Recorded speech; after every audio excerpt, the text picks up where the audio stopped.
श्री स्वामी समर्थ. स्वागत आहे तुमचं माझ्या YouTube चॅनलवरती. आजचा दिवस तुम्हाला खूप छान, सुखाचा, समाधानाचा जाऊ देत, हीच मी स्वामींच्या चरणी प्रार्थना करते आणि आज या नवीन व्हिडिओला सुरुवात करते. तर पहा, उद्या आहे देव दिवाळी आणि त्याचबरोबर खंडोबांच्या नवरात्रीला देखील सुरुवात झालेली आहे. आता देव दिवाळीपासून ते चंपाषष्ठीपर्यंत तुम्हाला देवघरामध्ये ही वस्तू ठेवायची आहे. आता या 7 दिवसांमध्ये नाही शक्य झालं, जेव्हा तुम्ही हा व्हिडिओ बघितला त्या दिवशी तुम्ही ही जी एक वस्तू आहे ती देवघरामध्ये ठेवायची आहे.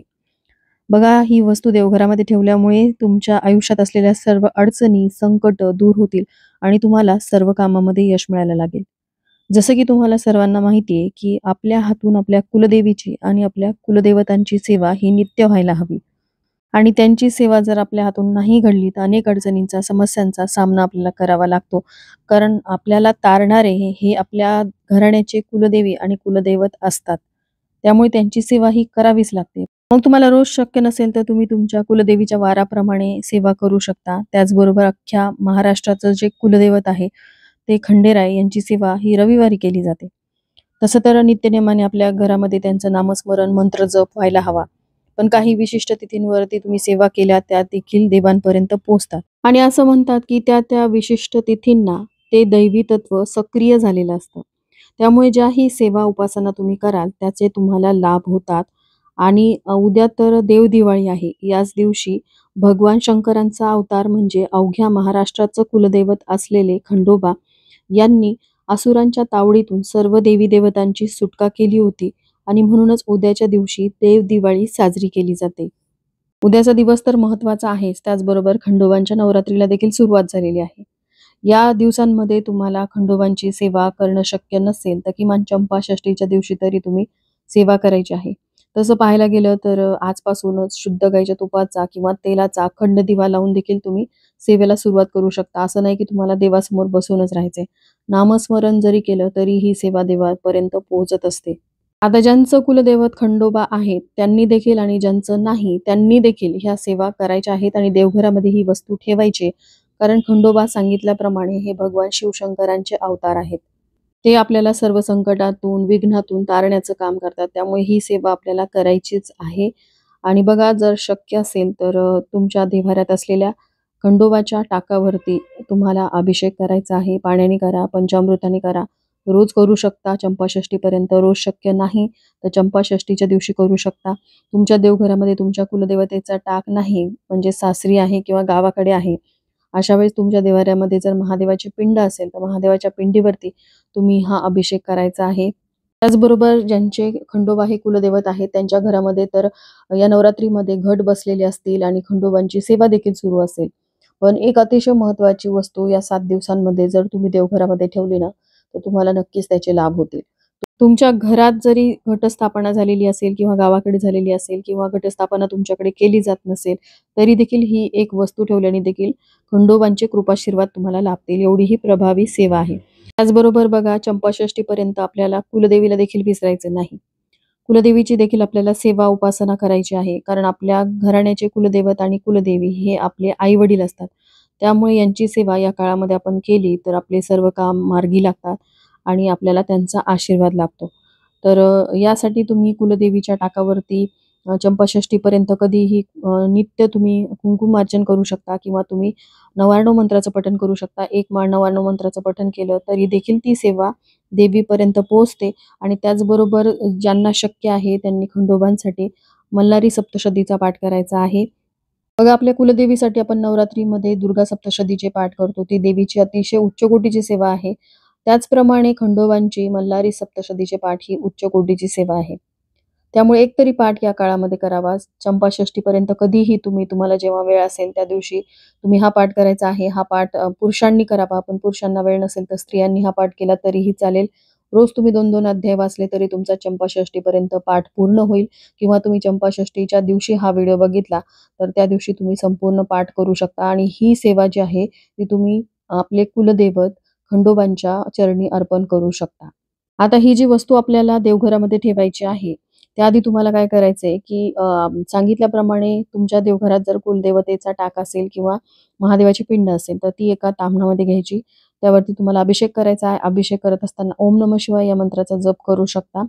पाण्याने, परत पंचामृताने, परत पाण्याने. त्यानंतर मूर्तीला स्वच्छ धुवायचं. टाक घेतला असेल तर टाक स्वच्छ धुवायचा, तो पुसून घ्यायचा आणि ज्यांच्या घरामध्ये घटस्थापना झालेली आहे तिथे टाक जे आहेत त्याप्रमाणे आपण आपल्या कुलदेवीचा नवरात्रीमध्ये टाक जो आहे तो घटी बसवतो. अगदी त्याच प्रकारे चंपाषष्ठीपर्यंत खंडोबांचा जो टाक असतो तो घटी बसलेला असतो. आता तुमच्याकडे घटी बसत नसेल तर तुम्ही असा रोज अभिषेक करू शकता किंवा एकाच दिवशी करू शकता. कोणत्याही एका दिवशी, ज्या दिवशी तुम्हाला शक्य होईल. पण चंपाषष्ठीपर्यंत तुम्हाला हा अभिषेक करायचाच आहे. त्यानंतर बघा जो टाक तुम्ही घेतलेला आहे किंवा महादेवाची पिंड घेतलेली आहे त्याची स्थापना तुम्हाला एका चौरंगावरती करायची आहे. त्यानंतर त्यांना चंदन त्याचबरोबर पिवळी हळद अर्पण करायची आहे.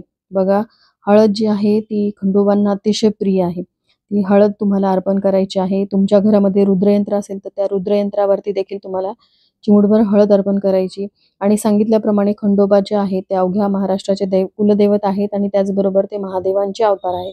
त्यामुळे त्यांना तुम्हाला बेलपत्र देखील अर्पण करायचं आहे. हे बेलपत्र तुम्ही 108च्या संख्येने अर्पण करू शकता. त्यानंतर धूप, दीप ओवाळून त्यांची आरती करायची आहे. आरती तुम्ही महादेवांची करू शकता किंवा तुम्हाला खंडोबाची आरती येत असेल तर ती आरती तुम्हाला करायची आहे. चंपाषष्ठीपर्यंत अगदी रोज तुम्ही सकाळ संध्याकाळ आरती करू शकता. त्यांना रोज शक्य नाही, त्यांनी चंपाषष्ठीच्या दिवशी सकाळ संध्याकाळ खंडोबांची आरती करायची आहे. जवळच असलेल्या खंडोबांच्या मंदिरामध्ये जाऊन आवर्जून दर्शन घ्यायचं आहे. त्याचबरोबर बघा चंपाषष्ठीच्या दिवशी बाजरीची भाकरी आणि भरिताचा नैवेद्य त्यांना अर्पण केला जातो. त्याचबरोबर खंडोबांसाठी तळी देखील भरली जाते. बरेचसे जण चंपाषष्ठीपर्यंत वांग्याचे सेवन करत नाही. ज्या दिवशी ते खंडोबांना वांग्याच्या भरिताचा नैवेद्य अर्पण करतात तेव्हापासून ते वांग खायला सुरुवात करतात. आता प्रत्येकाने आपापल्या प्रथे परंपरेनुसार ह्या सेवा करायच्या आहेत.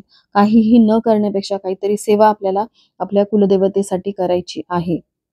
ज्यांना त्यांचं कुलदैवत माहिती नाही त्यांनी देखील ही सेवा केली तरीही चालते. आता तुम्हाला चंपाषष्ठीपर्यंत काय करायचं आहे?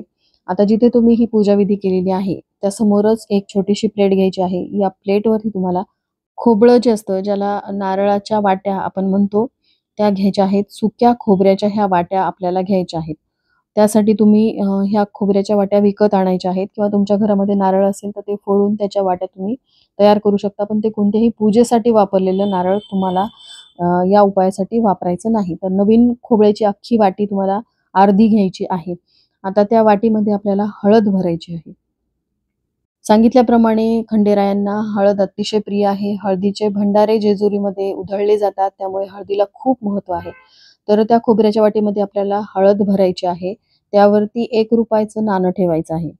आणि ही खोबऱ्याची वाटी जी आहे ती उद्या देवदिवाळीपासून ते चंपाषष्ठीपर्यंत तुम्हाला देवघरामध्ये ठेवायची आहे.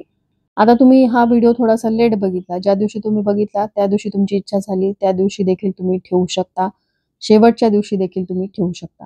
चंपाषष्ठीच्या दिवशी जर तुम्ही ही खोबऱ्याची वाटी ठेवली किंवा आधी ठेवली तरी चालेल, पण 1 दिवसासाठी का होईना तुम्हाला ही वाटी जी आहे ती देवघरामध्ये ठेवायची आहे. आता चंपाषष्ठीच्या दिवशी दिवसभर ही वाटी ठेवायची. त्यानंतर संध्याकाळी किंवा दुसऱ्या दिवशी सकाळी तुम्हाला काय करायचंय, अंघोळ वगैरे झाली की ही खोबऱ्याची वाटी जी आहे तुम्हाला त्यामध्ये भरलेली हळद काढून घ्यायची आहे. ही हळद तुम्ही देवपूजेसाठी वापरू शकता आणि त्याचबरोबर आपण ही जी खोबऱ्याची वाटी घेतलेली होती ती तुम्ही प्रसादास्वरूप म्हणजे धुवून घ्यायची आणि त्यानंतर त्याचे तुकडे करून तुम्ही प्रसादास्वरूप खाऊ शकता. आणि त्यानंतर आपण यावरती जे ₹1चं नाणं ठेवलं होतं त्याचं काय करायचं? तर हे ₹1चं नाणं खंडेरायांचा आशीर्वाद समजून तुम्ही तुमच्या तिजोरीमध्ये ठेवू शकता किंवा तुम्ही तुमच्या मिस्टरांच्या पॉकेटमध्ये ठेवू शकता. तुमच्या पर्समध्ये ठेवू शकता. असं केल्याने काय होईल, की धनधान्याची कधीही कमतरता भासणार नाही. सर्व अडचणी, संकटे तुमची संपतील, तुमची कामे मार्गी लागतील, तुम्हाला सर्व कामांमध्ये यश मिळायला लागेल. इतर दिवशी तुमच्याकडून कोणतीही सेवा तुमच्या कुलदेवतेची किंवा कुलदेवीची होत नसेल, तरी देखील काही महत्त्वाच्या तिथी जसं की आपल्या कुलदेवीचे नवरात्र असतील किंवा खंडेरायांचे नवरात्र असतील, या दिवसांमध्ये तरी आपल्याकडून ही सेवा झाली तर आपल्या असलेल्या अडचणी संपतात. पण मला मान्य आहे की रोजच ही सेवा करण्यासाठी तुम्हाला वेळ नसेल, तर तुम्ही चंपाषष्ठीच्या दिवशी देखील यथाशक्ती तुमची सेवा जी आहे ती खंडोबांच्या चरणी अर्पण करू शकता. खंडेरायांचं मंदिरामध्ये जाऊन शक्य झालं तर दर्शन आवर्जून घ्या आणि ही जी वस्तू मी तुम्हाला सांगितलेली आहे ती देवदिवाळीपासून ते चंपाषष्ठीपर्यंत तुमच्या देवघरामध्ये ठेवा. बघा असं म्हणतात की वर्षभरातून एकदा तरी कुलदेवतेच्या मूळ ठिकाणी जाऊन त्यांचा मानसन्मान करावा. जर शक्य असेल तर नक्कीच तुम्ही चंपाषष्ठीच्या दिवशी मूळस्थानी जाऊ शकता, दर्शन घेऊ शकता. झालेली सेवा मी कुलदेवतेच्या चरणी अर्पण करते. इथेच व्हिडिओचा एंड करते. व्हिडिओ आवडला असेल, थोडा जरी हेल्पफुल वाटला असेल तर लाईक, शेअर, सबस्क्राईब करायला विसरू नका. भेटूयात अशाच एका नवीन व्हिडिओसोबत. श्री स्वामी समर्थ.